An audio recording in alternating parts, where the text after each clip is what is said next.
Okay. Good evening, ladies and gentlemen. Welcome to India's largest webinar on business administration and finance. It's with immense pleasure and humble pride that we welcome you all to today's webinar, Forethought India. Today, we have students joining from every nook and corner of the country that we call India. My name is Parvez Mustafa, and I'll be your host for today. Let me tell you about this little but zealous community of ours. Forethought India is an educational platform that connects students from all over the country to educational societies. We are more than just a platform for educational events. We are a community free and open to every and single student of India to share as a medium of communication, growth, and mutual learning. Forethought India is building the largest society for business administration and finance in India. We are heartily elated to let you know that world-renowned professionals and professors from ESCP Business School, University of Cambridge, and London Business School will be educators alongside industry experts for this society. Our larger goal is to bridge the gap between Indian students and world-renowned professors and industry experts by eliminating the administrative limitations through our platform. Being consistent with our goals and objectives, we come here today with this webinar, large both in quants and quality. So, ladies and gentlemen, entering the main phase of today's event, I would like to introduce to you the brilliant speakers we have on board today. We have 4 extremely accomplished speakers today, each of whom will be giving us 60 of the valuable minutes of their day. Every session will be of around 40 minutes, progressed by Q&A session of around 20 minutes. We have shortlisted questions for the same through our portal, and we'll be also taking questions in all our lives. The first speaker for today is Mr. Andreas Kaplan. Mr. Kaplan is Professor of Marketing at the ESCP Business School. He specializes in the areas of social media, viral marketing, and the digital world in general. Kaplan currently has the Dean's position of ESCP Business School, Paris. Previously, he was Director of ESCP Berlin, acted as the school's Dean for Academic Affairs Provost, and before as its Director of Brand and Communications. Moreover, Kaplan was elected head of the faculty's marketing department. Professor Kaplan also has teaching experience in top-tier schools and universities such as Harvard, Sciences Po Paris, and Tsinghua University. With several seminal articles and more than 30,000 citations on Google Scholar, Professor Kaplan has been counted among the top 50 business and management authors worldwide by John Wiley & Sons. Furthermore, a broadly covered Stanford study recognized Kaplan as one of the world's top-cited and impactful scientists. Today, Professor Kaplan will speak on the topic, Redesigning the Business School of the 21st Century. Professor Kaplan, we're extremely delighted to have you with us today. We hope all of us present here will learn and grow from your aura of intellectuality and excellence. We will now have you delivering your webinar session, and this will be followed by a Q&A session of around 15 to 20 minutes. Sir, the podium is all yours. Thank you very much, Parvez, for this very nice introduction. Thank you for having invited me. I'm very happy to be with you all. I'm just going to show you my presentation screen. As Parvez just said today, I'm going to talk about redesigning the business school of the 21st century. I chose this topic because I just wrote a book about it last year, Higher Education at the Crossroads of Disruption, because I actually think there is quite some disruption ongoing or might be ongoing in this higher education sector, and especially in the business school. And this is what I'm going to talk about for the next approximately 40 minutes. So first of all, the context for business schools. There is a lot of current challenges which require this redesign of the business school. And the first challenge is that there is a decrease in revenues, or it's more difficult maybe than in the past for business schools to get revenue. So first of all, there's a reduction in public funding, that's especially in Europe, but also in other areas of the world. But in Europe, the state previously having funded at least partly business schools they are dropping out of this because they just don't have the budgets anymore to fund a business school. So this is obviously something that has to be balanced by the players, and they have to increase student fees and etc. There's also a higher awareness of for the return on investment by the students. They want to, or you want to know exactly what do I get for my program fees, how much will my salary maybe in 3 years, 5 years, 10 years from now. So what is the ROI of the education I would get? And there's also a potential and an actual decrease in the willingness to pay for programs in business schools, since there is a lot of more and more increasingly alternative providers, a lot less expensive than might be a business school. So revenues are harder to get. And at the same time, the cost structures of business schools are increasing. There is a high cost for digital infrastructures. You might think, and I'm going to show also, that there is possibilities, obviously, to decrease cost through the digital sphere. But essentially, at the moment, it's rather increasing cost because digital structures, a digital course, a high quality course in the digital environment costs a lot of money. There's rising requirements from accreditors and rankings, so always more and more requirements a business school has to respond to, which is also costly. And then there's a possible shift from star researchers to celebrity teachers. For the moment, or until a couple of years ago, the most, let's say, the highest paid professors were the star researchers. They published in very good outlets and very good journals. The only teachers were less expensive because you could not really objectively know how good are they in teaching. This changes with the digital environment because now students, you can already see via YouTube, via different platforms, how good would the teaching quality be by that or that professor, by this or that institution. Now it's getting more objective.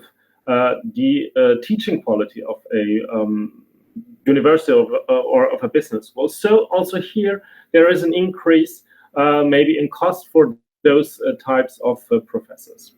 And last but not least, competition is increasing. First of all, because with the digital, suddenly business schools which were far away geographically speaking now are very close because you can do a program digitally, online program. For Europe, the US schools, obviously they were competition in a certain way because we're all playing in the same industry, but they were far away, and there were not so many students deciding in between, okay, I want to do either business school in the US or I want to do a business school in Europe.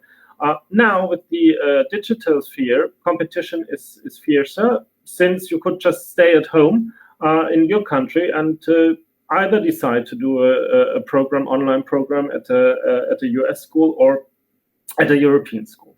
Then there's new entrants from the edtech sector. I'm gonna get to that in a second.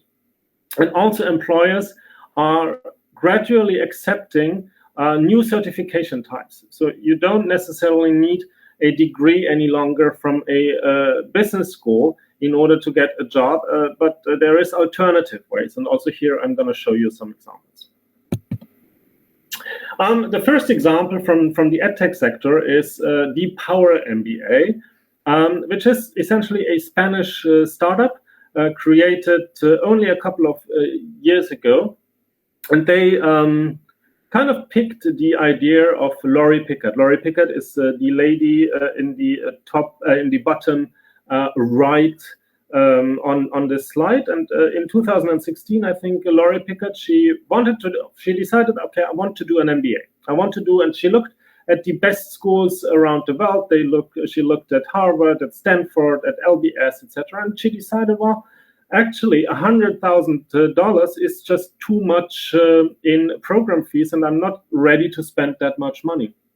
And then she decided, well, I'm going to do just MOOCs, massive open online courses from these same institutions.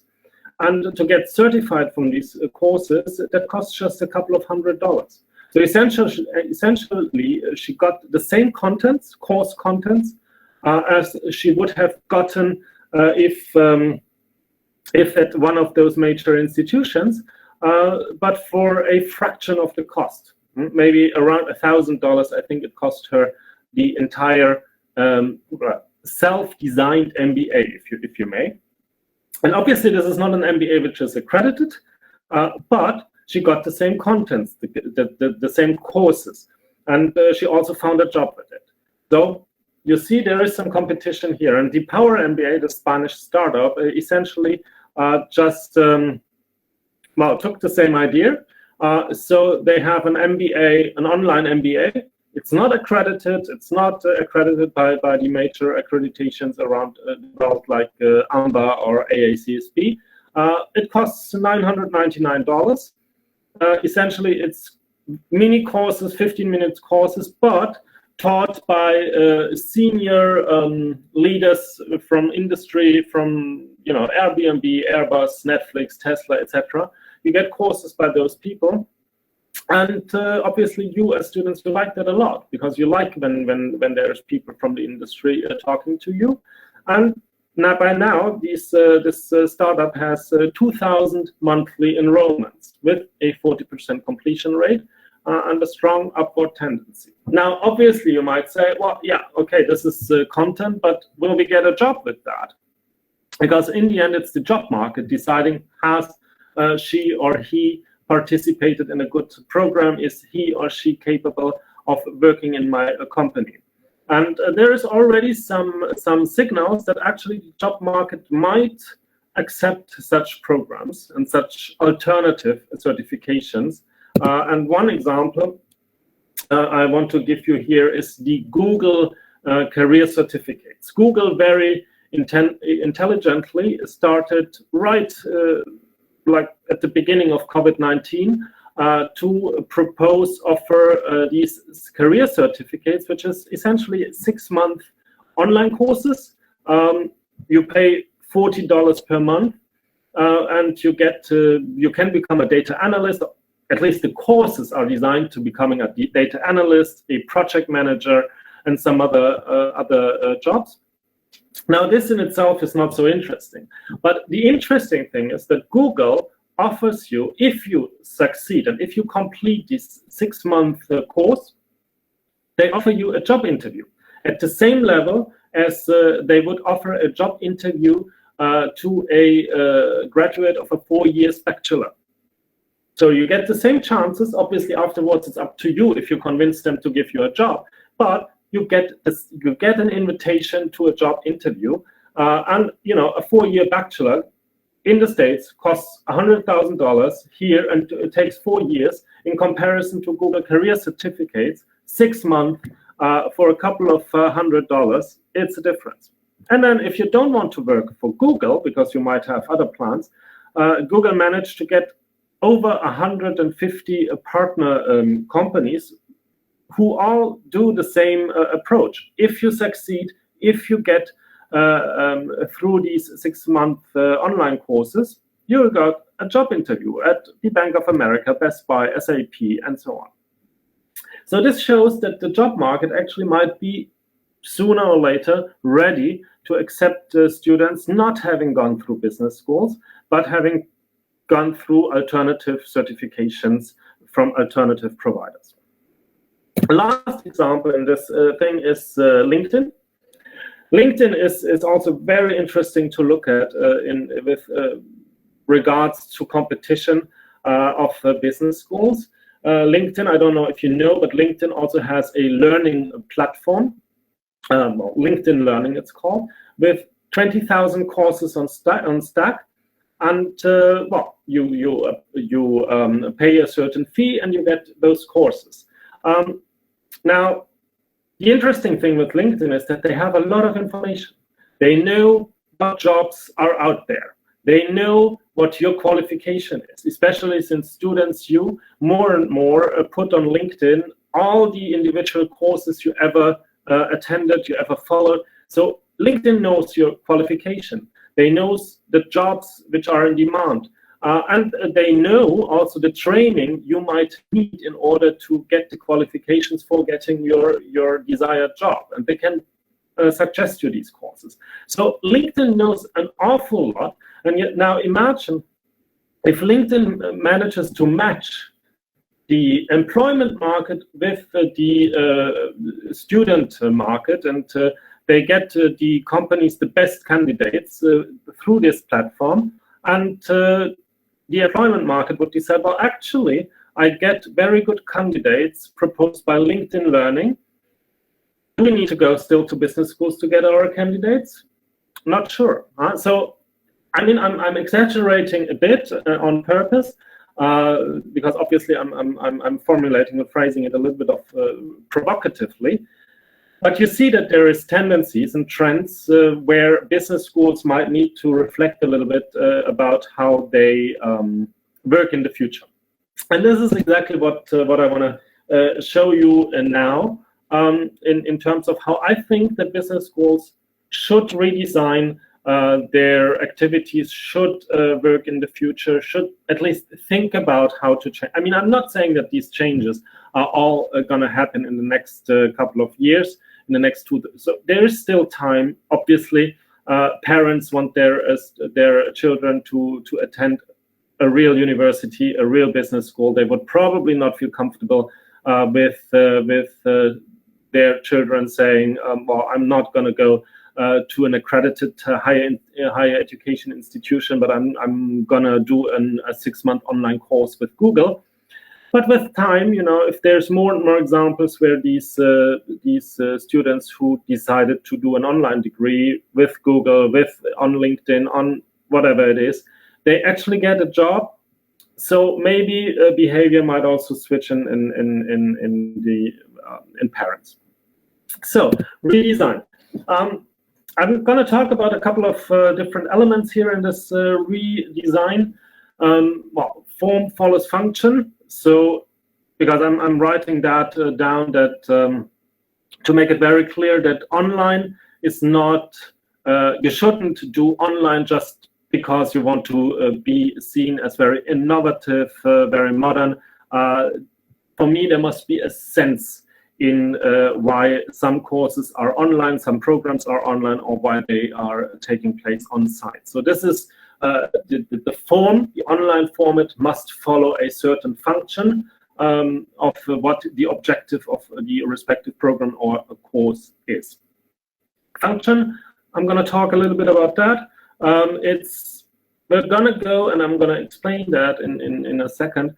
I think that schools or education in general will go a lot from one-time degree or two-time degrees, like you're doing a bachelor's, a master's, and then usually it's or an MBA, and usually then it's over. You know, you learned enough for your professional career. I think in the future this is going to change a bit, and it's more about online lifelong learning.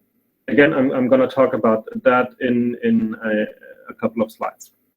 And finally, I think that business schools, in order to cope with these alternative providers, in order to get through the clutter of competition, there is some things they can do. They can build strong communities, because obviously when you attend or when you integrate a business school, you're not only getting the content, the course contents, the knowledge, the skills you learn. You get also a network, a community. You get a brand on your CV. So these are things which obviously help justify premium prices in comparison to maybe edtech alternative providers who cost a fraction of program fees. So I think business schools will need to and will focus a lot more on this community building and on branding. Also here, I'm going to say a little bit on that in a second. Yeah, digital must make sense and serve quality optimization. This is, to me, very important. I'm a very strong supporter of this. that business schools are not there to make profit. It's not about making profits. Higher education institutions never should think about making profits. It must always be about quality optimization. And here's two options via the digital sphere to do that and to increase quality. First of all, there is ways where the online sphere and online courses actually might be better courses than if you teach them offline. Here on the left-hand side of the slide, I'm thinking of adaptive learning and learning analytics. So there is obviously platforms where artificial intelligence adapts completely to the respective student's level of knowledge. If you think of language training platforms, they can, via artificial intelligence, then see exactly, okay, this is maybe a weakness in this language she or he wants to learn, and the platform will give you a lot more exercises on this in this area, for example. So you can adapt students. You can adapt the speed, your speed. I mean, their online is really makes sense, and it helps optimizing quality.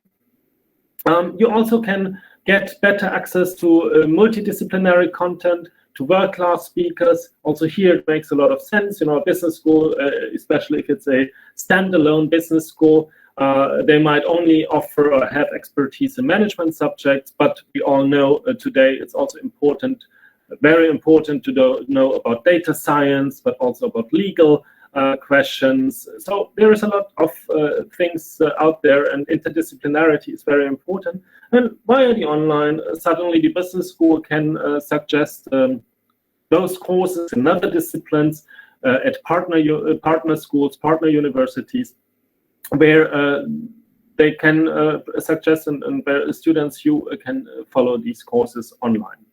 World-class speakers, especially coming from industry, but also academics, maybe living in another country.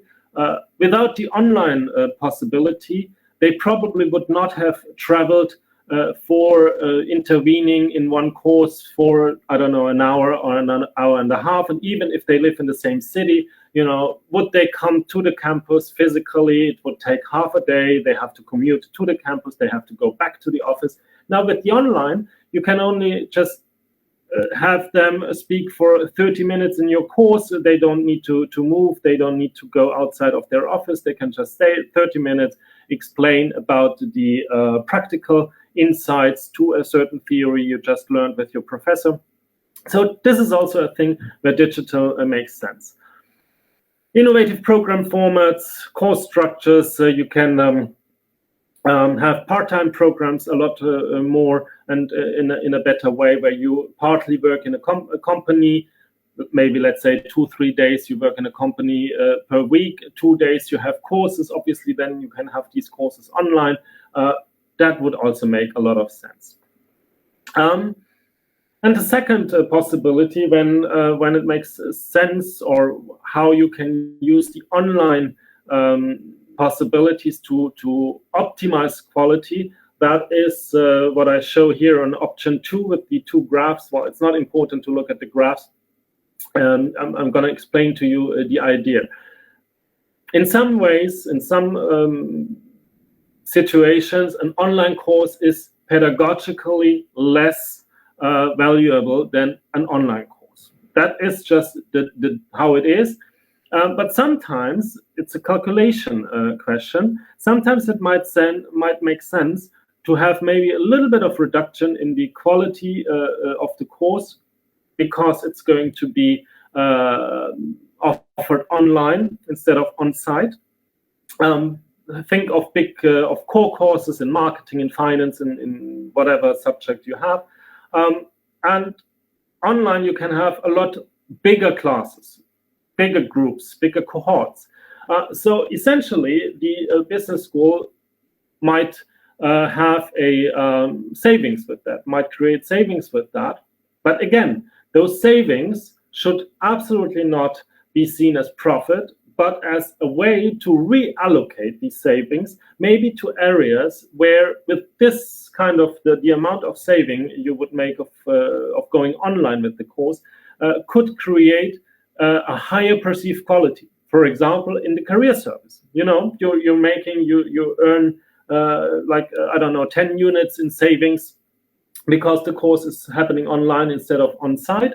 And with these 10 units of savings, you invest in career service, and the perceived quality maybe is bigger than would be the perceived quality of the offline course. And suddenly you do quality optimization. So this is what I think how business schools should think about going online, what courses should happen online, and what courses offline. A function from one-time degree to lifelong learning. This is also something I think in the future might change quite a lot. We all know that there is the digitalization, the digital transformation, artificial intelligence, a lot of automation. Essentially, we don't even know yet what jobs will there be in 10 years' time, 15 years' time. What will be the job requirements? What will be the skills and the content, the knowledge students need, or then alumni need in order to access these jobs? And so you need to come back. You need to do all your life. Well, it's about lifelong learning, obviously. So you need to come back to the business schools, to university, and learn. So then, how should we do course content and skills development now? And I think you need to be taught to, or you need to learn. We need to train you that you're autonomous in your learning, that you're very adaptable, very flexible, that whenever in 10 years' time the job market changes, that you're able to quickly adapt to this new job market, that you maybe can learn on your own about whatever the requirements are, or you come back to the business school, obviously. So I think the programs should also be about multi skills, multi-disciplines, because the more different vocabularies, basic vocabularies, in different disciplines, management, data science, law, whatever it is, the easier then also it gets that you adapt to new contexts, to new environments, maybe in 10 years' time, and there is the job market which is changing. Obviously, I also need to be trained highly in societal, sustainable matters. Also here, because these are changes taking place. I'm always saying, it's nice to make a nice salary after business school and be able to buy at some point maybe a nice apartment with a rooftop terrace. But if at the same time there is a tornado destroying, because of climate change, because of the environmental issues, destroying your rooftop, all the money didn't really help. So I think this is something also, and students are completely agreeing. You are completely agreeing with that usually, and you want to have more sustainability in the courses, societal aspects also. So this all is very important. So lifelong learning might also have an impact on the business models of business schools. And there is already some players. I'm thinking mainly of, I think, Northwestern University in the States. They already have a subscription model, which means that students, after their bachelor, maybe after the master, they continue, obviously on a voluntary basis, to pay an annual fee to the business school, to Northwestern University, and for that they can get 2-3 courses per year in order to learn on a lifelong basis. Career service will be extremely important, but not only during your time at the business school, during your bachelor or master's degree, but all along your professional career. Because again, there is competition from alternative providers, from EdTech, which is a lot cheaper. So business schools will need to justify these premium prices. And a perfect career service might be such an offer. And essentially, it's going to become lifelong learning partnerships between the business school and the student, the alumni. The business school, like also with relationship management, business school would know what courses you already took, what is your career, what is your profession, what is the job you're working currently, what might be a good course for you in 3 years from now, in 5 years from now. And the business school would get to know you very well, and the better you know your alumnus, your student, the better you can obviously adapt the courses you propose, you offer them. So, and then the final topic, it is about community building and branding, which I think are strong, or at least entry barriers to the competition and to these disruptive trends I talked about in the beginning of this presentation. And I'm myself, I'm a marketing professor, and I did quite some research in customer lifetime value, so that's why I put this CLV calculation in here, because if you build a good community, obviously students, future alumni will be a lot more loyal, will stick with you, will be attached to you, and so you get a lot of more lifetime value. Now, I'm not only talking in terms of lifetime value, in terms of you might come back to do an executive education program, a lifelong learning program, but you all know very attached and loyal students, alumni, they act as advocates, they will communicate about the business school, so it's for free advertising for the business school. You might give some of your time to advise the business schools on different subjects. You might even at some point become donors and make donations. So the stakeholders are very important, and the more attached you are to your alma mater, the higher this customer lifetime or student alumni lifetime value.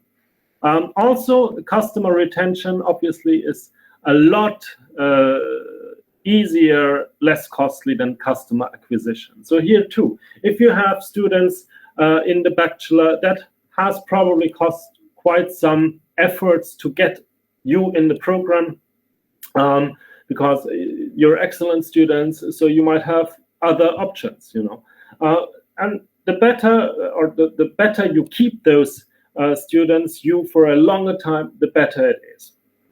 And then you have these very strong attachments are created usually to people, buildings, experiences.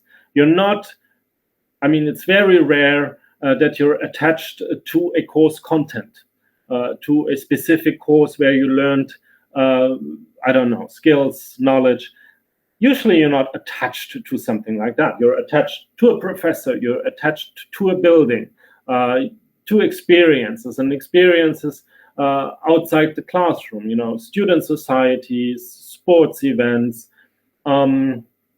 maybe some study trips. Those are things where you get very attached to the business school via these experiences, via buildings. That's also a reason why I think that top schools absolutely need to keep physical buildings, because sometimes I hear in the future there will be no physical buildings anymore. Everything will be online, and I don't think so, for the same reason, for the attachment to an institution. Because if everything is online, to what are you going to be attached? Are you going to be attached to your living room where you attended all the classes? No, usually people are attached to buildings, to, as I said, experiences they made in these physical buildings. So this is also why buildings are important. To people, well, to your professor, you might be very attached to a specific particular professor because he's great in teaching, because he's just has a great personality. Also here, this might be very important in the future for you coming back maybe to the business school for lifelong learning, because you're going to get the same professor you already had during your undergraduate or graduate studies. Also here, a lot of attachment might be created. And then, and this is my last slides then, my last bigger topic, you're attached usually to strong brands and a clear positioning. Because, you know, the better the positioning, the clearer for you what is the project, the overall project of the business school. And if you like it, you're going to be attached to that. Because for the moment, business schools are very generic products. If you think about it, every business school, or many, it's changing right now, but every business school is kind of similar. I mean, core courses are the same, the specializations are the same. So there is not much difference. Obviously, there's rankings. So there's the top business schools, then there's the maybe second tier business schools, and so on. But this is rankings. It's not about the actual positioning of certain business schools, and it's starting to get there. There's some examples. There's Erasmus University and the Rotterdam Business School, which is completely focused on sustainability. There's Aalto Business School in Finland, Helsinki, which are much focused on interdisciplinary approach. There's my own institution, ESCP, which is much focused on international management and cross-cultural management. So you know, there are some business schools which are a little bit more positioned and in certain niche, if you want to, niche markets, and this is quite important. And you need to differentiate yourself. Maybe I'm gonna start with this. So you need to differentiate yourself as a business school and to position yourself very clearly from other academic institutions. As I said in the beginning of the presentation, historically very far, geographically far institutions suddenly become very close competitors. And if you think about it, you know, you need to give people a reason why they should come to your business school if they could also attend courses, online courses from Harvard, from Stanford. So what is your business school's positioning? What is your specificity? What is your strength? And I think you need to play that quite strongly in order to convince you why you should come to a certain business school. Simply the best will only work for the best, essentially for a couple of business schools, but not for all the 13,000 business schools out there, because you cannot be, you know, it's impossible. So also some of those 13,000 business schools, I guess, will disappear in the future. And then if I talk about positioning, it's also important that it's not a communication issue, and it's not advertising. It's beyond advertising and communication. So if you're saying you're focused or positioned on sustainability, you really need to integrate sustainability in all of your courses, in all your programs, in the operations itself. You need to show that you're authentic. You really mean it if you say that. If you're more focused on interdisciplinary, much of your teaching and learning experience must be with an interdisciplinary approach. Again, you need to be authentic. You need to be true. And that's my last slide. You not only need to be differentiating yourself from other traditional providers, but also from less academic educational providers. As I said, we have LinkedIn, we have Google certificates, we have the Power MBA, all what I showed you in the beginning. So as an academic institution, you need to show what are your strengths. You know, your academic institutions, they develop the latest research. They are creators of knowledge. They have a clear societal, non-commercial purpose. That's also why I think it's very important to not go for profits, but to reinvest in and to optimize quality. Because EdTech does not have this societal non-commercial purpose. There is profit in edtech, in these alternative providers. They most of the times are looking for profits. Professors are experts on a world-class level often.